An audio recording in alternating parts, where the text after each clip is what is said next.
अस्सलाम वालेकुम, आप देख रहे हैं आवाज़ न्यूज़। बिस्मिल्लाहिर्रहमानिर्रहीम। नाज़रीन अस्सलाम वालेकुम।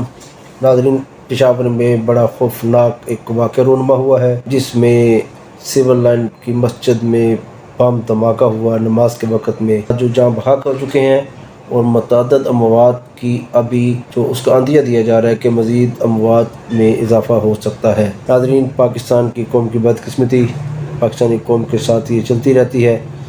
पाकिस्तान में स्टेबिलिटी कभी भी होने नहीं पा रही, हालात बेहतर होने के बजाय बदतर होते जा रहे हैं। धमाके फिर दोबारा रूनुमा होना शुरू हो गए हैं, बदअमनी का सिलसिला फिर शुरू हो गया है और ये कौम और ये माशरा ये सारा बिखर चुका है।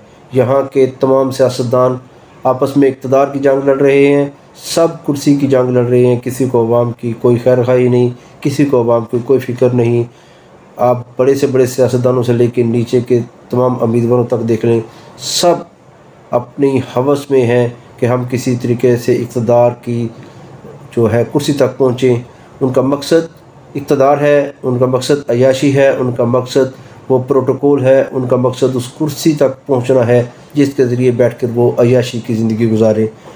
नाज़रीन, आप जानते हैं कि सियासत को वैसे तो खिदमत कहा जाता है कि हम सियासत के ज़रिए अवाम की खिदमत करना चाहते हैं, लेकिन सियासतदानों का ये वो सबसे बड़ा झूठ है जो बड़े बबांगे दाहल और खुले तरीके से वो कहते हैं कि सियासत में हम खिदमत को तरजीह दे रहे हैं। लेकिन बदकिस्मती से पाकिस्तान में सियासत तजारत बन चुका है और इस तजारत के ज़रिए लोग एक बेहतरीन कारोबार समझते हुए इंतखाबात में हिस्सा लेते हैं। करोड़ों रुपए अपनी जो है वो अपनी इलेक्शन कैंपेन पे लगाते हैं और जब जीत जाते हैं तो फिर वो 2 करोड़ 4 करोड़ रुपए जो उनका ख़र्चा होता है उसके बजाय वो फिर वो 50 करोड़ अरबों रुपए तक वो इसमें कमाते हैं।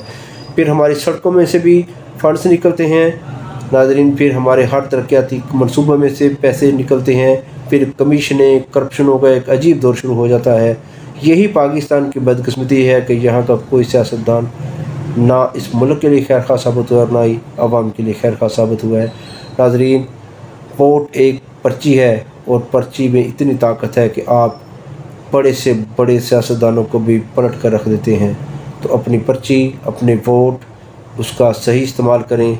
आइंदा इलेक्शन में देखें कि जो सियासतदान इसको कारोबार बना रहे हैं, जो करप्शन लूट मार में मुलव्वस हैं, उन सब मुलव्वस अफराद को आपने रिजेक्ट करना है, उन सब को आपने वोट देने से इनकार करना है, उन सब के ख़िलाफ़ आपने खड़े होना है।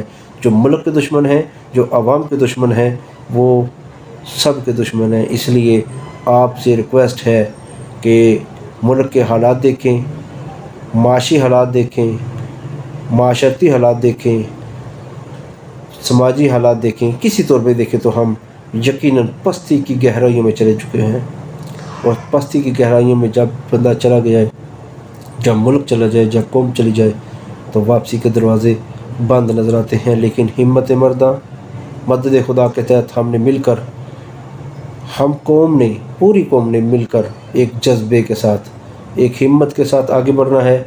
इन दहशतगर्दों को भी शिकस्त देनी है, इन मुफाद परस्त सियासतदानों को भी शिकस्त देनी है, इन करप्ट और कमीशन माफिया को भी हमने शराना है।